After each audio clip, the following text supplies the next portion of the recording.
helping me out this morning. Thank you very much. Thank you, Chairman Murray. And know you always here first, but you also have a bill on the floor and you have to be there. So we fully understand that.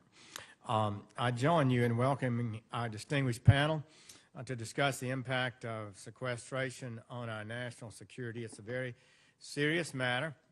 We're here for reasons that I have a different view of than the chairman, and we've got to deal with the realities of where we are, and I take it very, very seriously. The matters that we're facing today have been made substantially worse by the fact that the president has blocked basically defense planning to make this happen. Sequestration was passed in August of 2011, yet this year, 2013 fiscal year, all the cuts basically were occurred in 7 months. And I asked General Dempsey, the chairman of the Joint Chiefs, just a few days ago at the Armed Services hearing how that happened, and didn't it make it worse? He said it did make it worse. And I said, how did that happen? And he said, we were told basically from the White House not to start planning and not to start phasing in the reductions. And I've heard from many people that the furloughs that may be necessary to some degree could have been avoided in many instances, but it was determined that to do the furloughs, I suppose, as a way to politically drive the issue. So we've not done a good job of this. And I believe the Commander-in-Chief of the United States of America has a high duty. He promised in a debate during the last election this would not happen, and all he's proposed is eliminate, sequester, and pay for it by raising taxes, which is exactly what which was what we know would not happen, and is not going to happen. He raised taxes in January, $600 billion, but we agreed as part of deficit reduction to reduce spending by $2.1 trillion in that Budget Control Act. So we've got a difficult situation, and we're not having any leadership. I'm beginning to wonder if the president isn't quite happy to see the Defense Department take this much cuts. If he was sincerely worried about it, why isn't he providing more leadership to confront it? I know a lot of his supporters are quite happy to see the Defense Department take these cuts. In August, Congress and the president came to an agreement that $2.1 billion needed to be cut from our projected growth in spending. And we must stick to that agreement. We need to spread the spending cuts around. Under the agreement, spending would increase from the then level of $37 billion over 10 years to $45 trillion over 10 years, rather than a projected growth to $47 trillion over 10 years. Why then is there so much intense turmoil about this issue? First, it's important to realize that spending on national defense is not the root cause of our financial difficulties.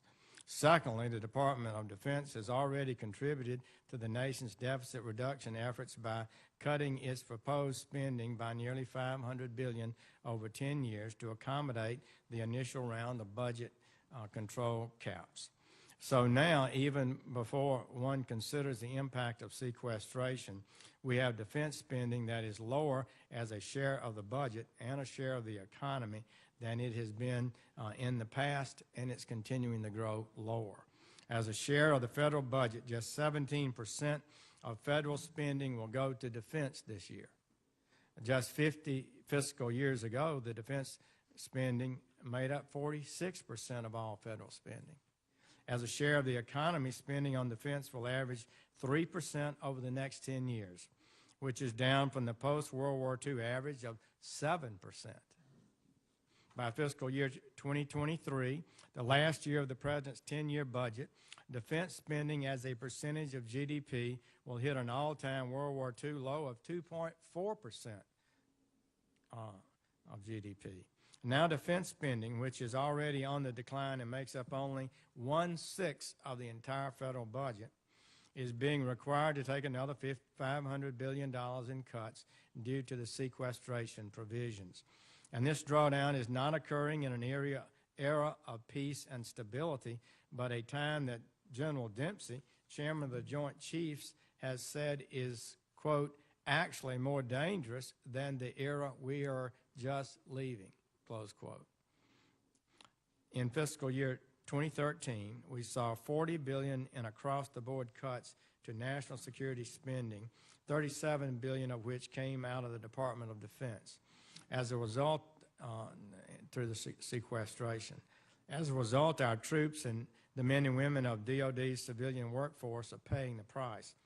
The uniformed leadership of our military have expressed dire consequences on training and readiness that are arising from these reductions. General John Campbell, Army Vice Chief of Staff, said, quote, the reality is that if sequestration continues as it is, the Army simply will not have the resources to support the current defense strategic guidance, and we risk becoming a hollow force, close quote. Others have said the same, and I think that's an honest evaluation. As for the, excuse me, as for the civilian workforce, we are all aware of the budget pains they are personally feeling, as over 650,000 have received furlough notices.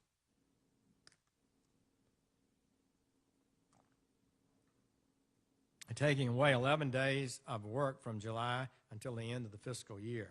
These men and women who are critical partners for the troops deserve better.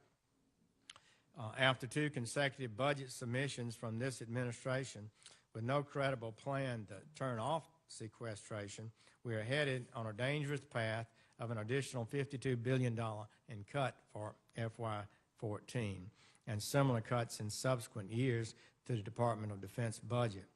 These reductions that Secretary Hagel has said would reduce the size, readiness, and technological superiority of our military need to be reexamined. Next year will be the worst year as we deal with this for sure. As we move forward, let's work together to stave off these unwise level of cuts to defense spending. It's important that we hold to the reasonable reductions in the rate of spending growth as set forth in the Budget Control Act, however. Congress should modify the mechanism to ensure shared sacrifices. Too many agencies were not required to tighten their belts at all. They were allowed to continue to grow without restraint. It's time for the Commander-in-Chief to provide certainty in the defense budget and explain the dangers of these large defense cuts. The Commander-in-Chief should do that. It's also time to examine the large protected programs that have outpaced DOD in spending by many times.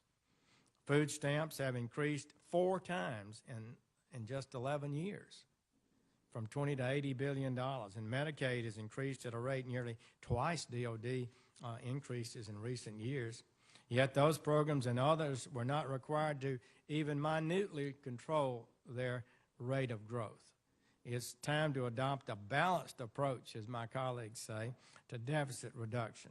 Remember, half these sequestration cuts are falling on 1/6 of the federal budget. That's the Defense Department. They're having more cuts than anyone else. Chairman Warner, just looking at the numbers, and all of us should, I hope if you would join me in considering what is happening. In the fiscal year 2012, pre-BCA plan. Colleagues, if y'all just give 1 second, and I'll mention these numbers to give us perspective. When they laid out the 5-year budget plan for the Defense Department in FY12, we projected to spend in 2013 $571 billion. What actually occurred was $495 billion was spent. That was a $76 billion off the projected. It was a growth path, but that's what was projected. But it's even worse next year. Next year we would project to spend, in 2012, we projected to spend $586 billion, whereas we're the cap would bring us down to 475. So that's a $111 billion reduction. And that is where we're hitting an unsustainable situation that is just difficult to absorb. And if you look at the numbers over time, they begin to grow back up from next year. But for the next 2 years, we're having a very, very serious, unwise reduction in spending that does more damage than should occur. Thank you. Thank you, Senator Sessions. And simply add that while these cuts are